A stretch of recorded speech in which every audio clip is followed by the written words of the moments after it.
Je trouve que le cinéma, c'est une idée extraordinaire de la mutualité, reprise par l'ARS, de réunir autant de personnes de France et d'ailleurs pour aborder cette question de l'accompagnement, qui est une question difficile, complexe et qui intéresse beaucoup de gens. La preuve, c'est qu'il y a près de 1000 personnes qui sont réunies aujourd'hui pour en débattre.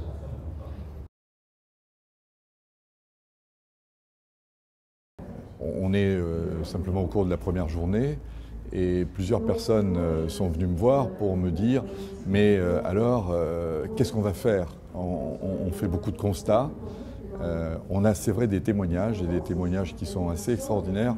Et si j'émettais un souhait, c'est qu'il y en ait encore plus de témoignages. Parce que ce matin, le témoignage de la jeune Emma était assez extraordinaire et allait tout à fait dans le sens de cette volonté de faire en sorte que les personnes soient le plus autonomes possible.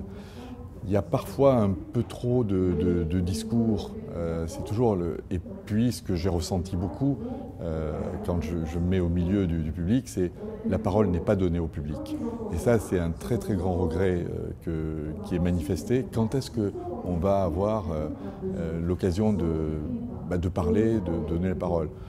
Donc, je crois que c'est un défaut de tous les congrès, c'est qu'on prévoit trop d'intervenants, beaucoup trop d'intervenants, et on ne pense pas donner la parole au public. C'est ça, je crois qu'il faudrait faire. Alors, après, comment mettre en place toutes les propositions qui ont été faites, de coordonner, de coopérer.